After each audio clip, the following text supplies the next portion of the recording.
Hey everybody, Rock Guy here, going over 4 bad albums of 2020. Yeah, for all the amazing albums that came out in 2020, it appears certain artists were really trying to capture all the bad aspects of 2020 in musical form. Be it intentionally because they were trying to make albums based around the events of 2020, which completely fell flat, or unintentionally because these artists released albums that were just so bad they managed to reflect how awful the year was inadvertently. God, you know what's crazy is I could have easily made a top 10 for this list. There was so many bad albums that came out this year to the point where it was very notable. And it almost feels weird that I'm leaving certain albums off of this list. That abortion of a solo album by Tommy Lee, that could have been on here. Danzig Sings Elvis, that easily could have been a contender. Yeah, there was really no shortage of terrible music in 2020, which I find to be a point of interest. However, this worst of list is going to be different from some of the other ones you've seen on YouTube, and I'm about to explain why. So, my least favorite band of all time is Green Day. I hate Green Day. I absolutely cannot stand that band. I would say alongside System of a Down, Green Day is basically tied for my least favorite band in rock music. And as I understand it, Green Day released a pretty bad album in 2020. An album that was basically despised by fans and critics alike. Well, I suppose not entirely. The album did chart fairly high, but you get the point. The point is, a band I really dislike released an album that would have been a very easy target for me to include on this list. But I did not include Green Day on this list, and I'm about to explain why. So, because I don't like Green Day, they're pretty much working at a disadvantage, and I don't like the idea of insulting something I'm not willing to give a chance to begin with. So, I'm not going to talk about that Green Day album for 2 reasons. The first reason is I already don't like the band, so I'm not going to look at the album objectively. All I'm going to do is annoy myself by listening to it, and annoy Green Day fans by interpreting an album I'm never going to understand. And the second reason, and I stand by this reason, is if you're a fan of a band, if you really love a specific artist, you can find something to enjoy in pretty much anything they do, even if it's something not up to the standards of their best work. So in regards to that Green Day album, I'm sure there's a lot of great things about that album that I just simply cannot recognize because I hate Green Day. And rather than just completely dismiss those or force myself to listen to a record I'm not even going to give a chance, I decided to omit it. So for this list, everyone on this list, except for one artist, there's one artist that is an exception, and we'll cross that bridge when we get there. Everyone on this list is someone that I'm a fan of to some degree. Either because this specific artist has released music I've loved in the past, or because this specific artist has been associated with something I enjoyed in the past. I think this is a preferable way of approaching a video like this because one thing that's always bugged me about worst of lists, especially by other rock tubers, is someone listening to an album they're already going to dismiss. So for example, someone who says something along the lines of, the worst rock album of this year is Nickelback because Nickelback, am I right, guys? Like, no, that's not cool. I don't think you're being honest with yourself by reviewing something you don't like, and I don't think your emotions are as natural. Someone who's going to hate on the new Five Finger Death Punch album or the new Imagine Dragons album because they're expected to isn't going to be an honest reviewer. They're just, parroting what they think their audience wants them to say. So that's why I decided to stick with artists I do enjoy for this list. And I can say this truthfully for all 4 bands here, is I went in with an open heart. Some of these, at least half of the albums on this list, I had a high degree of expectation for, and it completely fell flat. They just really dropped the ball here. And the other 2, the other half, I really didn't have much of an expectation for it, but I went in with an open heart and willing to give it a chance. More so than maybe other people who approached these same 2 artists did in 2020. So, as brutal as I'm going to get on this list and in this video, and as harsh as my criticisms may seem, they do come from a place of love. This is me saying my disappointments for these albums as a fan, not someone just looking to rip these artists apart. Except for one. There's one exception, but again, we'll cross that bridge when we get there. Much like the last video, the 5 decent albums of 2020, this list is ranked. However, instead of worst to best, this is bad to horrible. So basically, number 4 on this list is the best record, and number 1 is the worst record. And I'll explain why those albums are in their places as the video progresses. So without further ado, here are 4 terrible albums of 2020. Rounding out the bottom of our list, or the best of the worst you might say, is Corey Taylor with CMFT. Wow. You know, this record was a really, really big disappointment. I guess the best way I can approach this record is if you ever wondered what Corey Taylor singing in Velvet Revolver would have sounded like, it's probably this album. Being that the majority of these songs on CMFT have a classic rock vibe to them with a post-grunge polish above them. Definitely one of the best examples of a straight post-grunge song would be Black Eyed Blue, which is, I guess, Corey Taylor's best impression of the Foo Fighters. And man, does it really nail the post-grunge aspect very well, because rock radio ate this up. I couldn't escape this when I would be in the car. But overall, I think that's probably one of the worst things about this record is it just feels painfully unoriginal for someone like Corey Taylor. And what's neat is Corey Taylor said this album is comprised of ideas he never got to use throughout the span of his career. So you'd think that would mark for a very bizarre, experimental, and weird record, but it really isn't. The strangest things about this record don't even come off as strange in a way that's authentic or unique, but more so deliberately quirky and annoying. I forgot what the opening song is called, but it's very obviously borrowing a lot from The Devil Went Down to Georgia. I think it's called Highway 666. And being that Korn and Nickelback released covers of The Devil Went Down to Georgia in 2020, this song just feels painfully redundant, even if it doesn't mean to be. There is another song on the album that I do enjoy because musically it reminded me a lot of Frog Stomp era Silverchair.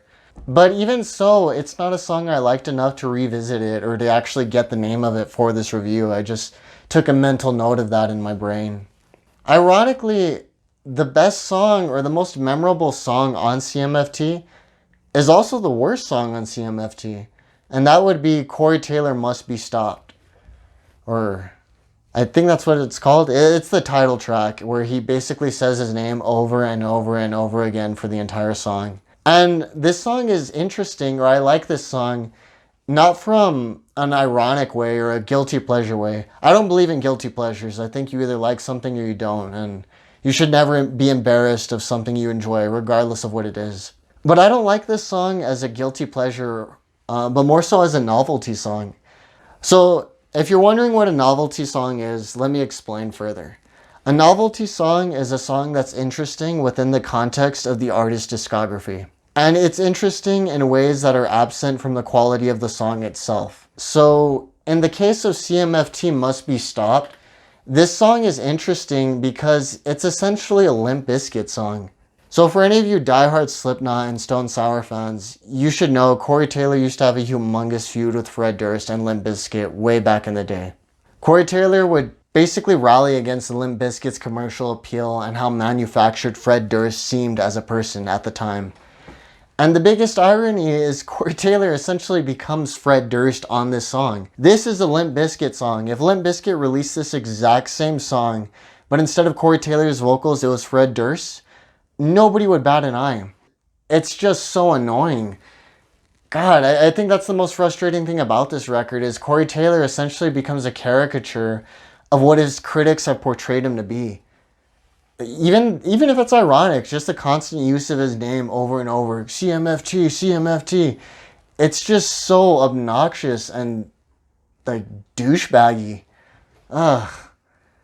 And it's ironic because Corey Taylor is constantly fighting, or at the very least bad-mouthing artists who he claims do the things he does on this record.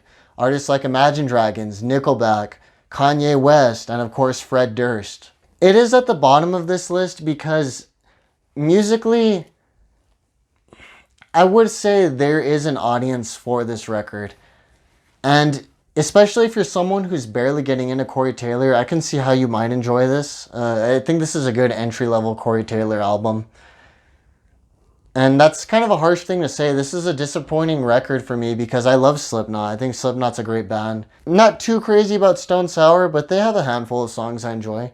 I didn't care for the last Stone Sour album, but it was nowhere near as bad as this. Like, that's pretty disappointing that the best thing I can say about this Corey Taylor solo album is, of the 4 bad albums on my list, this one is the best simply because it's the most generic, or I already know that there's an audience for it. The biggest irony with this record is it doesn't contain any of the things that makes Corey Taylor unique or compelling as an artist. In my Poppy review, I talk about how Poppy's record is much more intense, disturbing, edgy, and badass than a lot of albums released by veteran rockers. And CMFT is one of the examples I had for that point. If you're a Guns N' Roses fan that likes pretty much everything associated with the band, so like let's say in addition to Slash's solo albums, you keep up with Izzy's or even Bucketheads and Bumblefoots, I can see how you might like this record because it does feel very reminiscent of Velvet Revolver at some points. However, unlike Velvet Revolver, CMFT isn't compelling or captivating in the same way Contraband and Libertad was. And this just gives me greater understanding of why they chose Scott Weiland over Corey Taylor. Alright, pause it. What are you doing, man? I need to read a part for... What? Would you think 1 year ago, for Slipknot's most recent album, the guy on this record, constantly saying his own name, constantly screaming CMFT, CMFT, would have read these words? "We are gathered here today to get it right. Repeat after me. I will not celebrate mediocrity. I will not worship empty shells. I will not listen to worthless noises. I will not subject myself to selected, predictable choices. My time, my attention, my quality should not be bought and sold. For convenience's sake, ever." That same dude, the same guy who said that, made this record. And that's just really, really sad. It's also painfully ironic. It's like almost meme levels of lack of self-awareness, if you will. But yeah, if nothing else, it's, I guess, a fine like post-grunge record. If any other random band made this same record, I would have just ignored it. So a lot of the reasons I dislike this record as much as I do is because it's disappointing to me as a Corey Taylor fan. But it is at the bottom of this list, so it has some things going for it. CMFT, more like DMFR. And at our number 3 spot, we have Moonshine by Redlight King. I never wanted Redlight King to be on a list like this, but this album was a major fumble for me. And I am going to pick my words very carefully for this specific review because Redlight King's singer is a very cool dude. He's a very good dude. He's very interactive with his fans and is truly humble. In a way, a lot of artists, I guess Corey Taylor, could take note from. Because humility is a nice trait. But man, this record is just so boring. Of the 4 albums on this list, this is definitely the least offensive one. I would actually say CMFT is a more offensive record than Moonshine. However, what makes Moonshine worse is I don't understand who it's made for. So I've been a fan of Redlight King in the same way I've enjoyed bands like Bush or 10 Years. In that they have yet to release an album that really resonates with me completely. But I usually like about half the songs per record. They tend to get that much. I really did enjoy half of Something for the Pain and half of Irons in the Fire. So after those records, Redlight King announced a hiatus. The lead singer was going to pursue a solo career for a while. His solo work didn't do anything for me, but I could always chalk it up to it being his solo work. You know, it's not Redlight King, so it doesn't need to appeal to me. He's simply making this for himself. So when he announced Redlight King was getting back together, I was hopeful. I was really excited to get new music from Redlight King, especially considering the circumstances surrounding 2020. I thought his lyrics, his messages could be very relevant and helpful in that time. And really, there's none of the things I like about Redlight King are present on this album. And it sucks too, because I even really love the album cover to this. I wanted to own this on vinyl just because I think it looks nice, but now there's no reason for me to buy it. I think the biggest problem with this record is I don't know who it exists for. So none of the music on here is really reminiscent of the past two Redlight King albums. In that case, well, you can say, well, he's not making this record for you, he's making it for himself. Okay, that might be true, but in that case, why make it a Redlight King album? Being that it already has many similarities with your solo work, why not just make this a part of your solo discography as opposed to attaching it to the Redlight King banner? God. Not Dead Yet is one of the strangest songs I've ever heard by a band. And I'm not saying this to be silly or ironic. I really do think the only scenario I can naturally see a song like Not Dead Yet in is at like a PowerPoint presentation for a pyramid scheme. Like that's exactly what that song sounds like to me. And that's what I find so strange about this album is it lacks that hard rock edge Redlight King's past two albums had. Almost like they're trying to pander to an audience that most likely won't accept them anyway. And in doing so, they're alienating some of their older fans who just can't get into it. They do a cover of Rush's Working Man on this album, which is unfortunately the best song on the album. Okay, one, that's a really bad sign. A cover should never be the best song on your album. And two, the way Redlight King reinterprets this song isn't even interesting. It's like they're doing a cover of the radio version of the song as opposed to the full-length version, which would have been neat. It would have been neat to see Redlight King make a song past 5 minutes. And they just didn't do it. So yeah, this record really bums me out. This is a record that I didn't want to put on this list. Like I said, I really do hope the next time I'm talking about Redlight King, they're in my best of, or if nothing else, the decent list of whatever year it is that I'm bringing them up. As I understand it, there's going to be an acoustic version of Moonshine. I'll be listening to that to see how well it holds up compared to this one. But I'm not really holding out any hopes. So, yeah, better luck next time. So, at our number 2 spot, we have the special snowflake of the bands on this list. The unique individual. The special star. And that is Trapt with Shadow Work. So, God... You know, I could honestly do an entire video on Trapt and Chris Taylor Brown's abhorrent behavior online.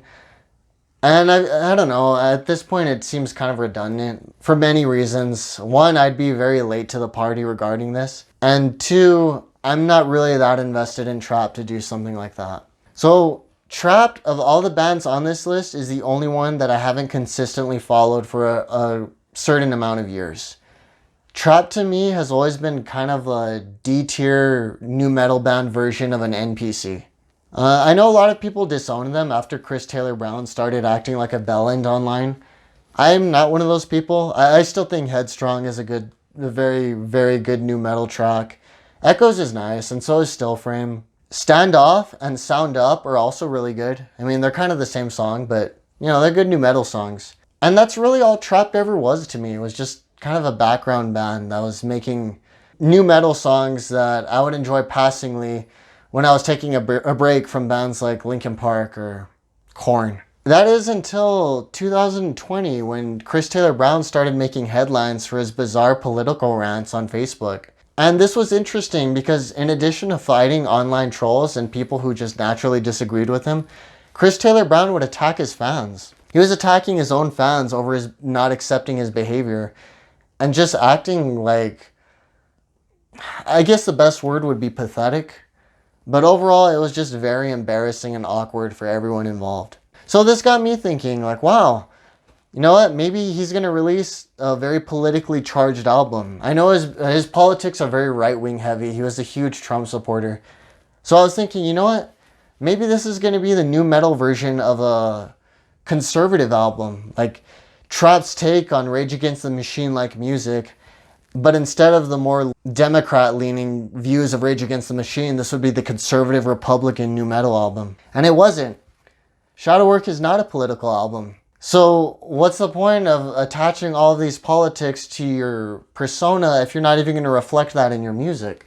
But you know what? I was still willing to give him a chance. Maybe Trapt has a passion again. Maybe they're feeling excited and intense and they just have this message they need to get out. And nope. This record is easily, without question, the most boring album of 2020. In fact, I find it ironic because Chris Taylor Brown's one of his common insults towards people online would be calling them beta males and bragging about how he used to bully people in high school. This has to be the biggest wuss rock record of 2020. I mean, good God. And it's very lazy too. Like, there's a freaking Jewel cover here.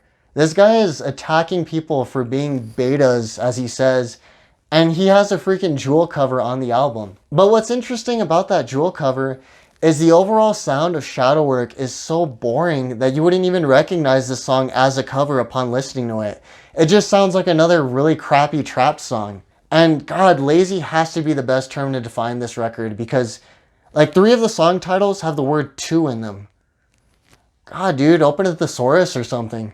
This guy's attacking people for being supposed beta males as he makes like this pansy rock album. I think it's ironic that the best song on this album is also the one with the worst title. And that would be I Want to Want What I Want. Oh, God. I mean, seriously, there are teenagers who make better music than that. And I'm not saying that as a backhanded insult to teenagers. See Yellow by Days of the New or Freak Show by Silverchair. There are teenagers who have made music that's deeper, more thought-provoking and compelling than anything on this record. I guess Make It Out Alive is also interesting as a novelty song because the song is about empowering through a bad situation, persevering and keeping on. Yet this dude is constantly attacking people online and bragging about being a bully. So it's like, why the hell would you make a song like this? And for a dude that likes to hype himself up as being really, really hard and, you know, stand by his words and just badass, there's nothing on this record that's really captivating or moving. I mean, I think Coldplay's gotten heavier than this. Not even Coldplay, I would say Imagine Dragons, Lifehouse, and of course, you know, my go-to band, Creed, have released music that's way more intense than this inadvertently without trying to be. And that's really just one of the biggest ironies about this album is that this dude talks about how proud he was of being a bully, how much he celebrated mistreating people in high school. Yet one of the biggest lyrical topics of nu metal is how traumatizing bullying is. As Jonathan Davis of Korn and Chester Bennington of Linkin Park have expressed multiple times how bullying traumatized them and ultimately, I guess to some degree, helped them because it gave them a career to chase and it gave them a message to prove, but ultimately it hurt them in ways that they never deserved to be hurt to begin with. It's like Chris Taylor Brown is misinterpreting the message of his own genre. I think another thing that I really detest about this album is that for all the career-ending moves Chris Taylor Brown has been making while promoting this record and hyping it up, this is not a good swan song album. This album doesn't even have any of the things that made Trapt a memorable band back in the day. It's just so weak and lame. It's like going out with a whimper instead of a roar. And considering that this album sold 600 copies in its first week, I really doubt any label is going to find the time to invest in Trapt to see if their next album will do better. And considering Chris Taylor Brown has only doubled down on his sentiments since this record came out, I really would be surprised if Trapt can ever make another album again. And you know what? Why should they? You know, like, someone who acts this ridiculous and absurd doesn't deserve to be privileged, doesn't deserve to have the privilege of being called a musician. I think after a certain point, your behavior and your actions can revoke what your fans have brought you up to, what your fans have made you to. Because at the end of the day, the fans that Chris Taylor Brown has been attacking, they're the ones that made Trapt important to begin with. And instead of celebrating these people, instead of nurturing them and preserving them, he's only attacked them for not sharing his sentiments on politics. And again, this has nothing to do with Chris Taylor Brown's politics. I like artists of conservative and of liberal-minded beliefs. It's just that he's so absurd and so annoying and so ridiculous about the way he approaches these topics. There's no way I can support him. He's like the living persona of that 5-Finger Death Punch video I talked about in the best of 2020 list. So yeah, I guess to conclude, this record is just pathetic, embarrassing, forgettable, and boring. So Hard pass. I don't do ratings on this channel, but I'm feeling a 0 out of 10 here. So what can be worse than Trapt's album? What can be worse than a band essentially destroying their own careers, essentially tearing themselves apart and ruining any chance of redemption? Well, look no further than Psychosexual's Torch the Faith. So if you're subscribed to me, and here's to you if you are, you probably remember this video.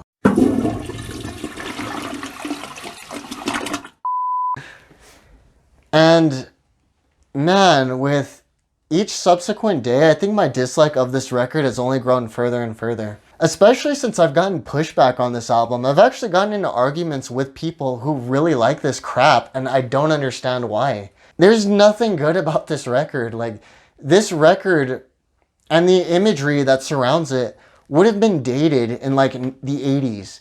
At no point is this cool. Like, basically, I would show people videos of this band, their music videos, and almost everyone agreed it looked like something out of the Power Rangers. And what makes this record so unique to me is it's like a Frankenstein's monster of the past 3 records I just talked about.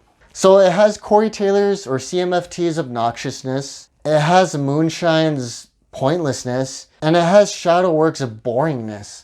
Like, the record just has nothing good for it. I remember Anthony Fantano once described Corey Feldman's Angelic to the Core as boundary pushing for terrible music, basically redefining crappy music as a genre. And Psychosexual is living proof of that. This record could not exist in a world without Corey Feldman. The worst part about it is Jeremy Spencer takes this so seriously. This is like a really big deal to him to maintain this idiotic devil daddy persona. But the thing is, if he had the slightest bit of self-awareness, he could go somewhere with this. I mean, there's no way Psychosexual is ever going to be good. I would say this band does embody talentless. Everyone from Devil Daddy to the musicians themselves. Like, this is bad. Like, this is crappy music in its purest form. But I think if Jeremy Spencer was a little bit more self-aware, if he approached this in the same way the guy from Ghost does with his band, then there could be a place for this, for Psychosexual. You know, maybe a spot at the Gathering of the Juggalos,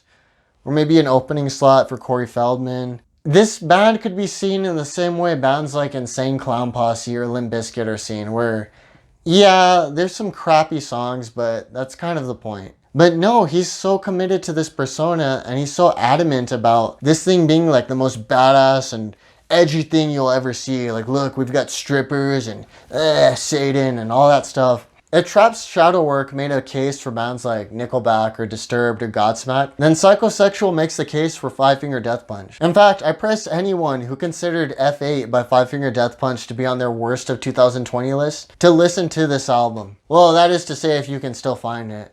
I guess Jeremy Spencer does have some self-awareness, and he's since removed everything about Psychosexual from the internet, which I don't know how to feel about. I mean, Psychosexual is basically the Five Finger Death Punch version of Fieldy's Dreams from Fieldy by Korn, if you haven't heard of that monstrosity. But at the same time, I think there's always a place for art. I think this album is pure crap, but it should still exist. I think this could be something Jeremy Spencer could learn from for future records, as opposed to just completely disowning it. As well as throwing away what I imagine to be hundreds of thousands of dollars he, well, at this point, wasted into making music videos and the like, recording, studio time, etc. You know what, maybe...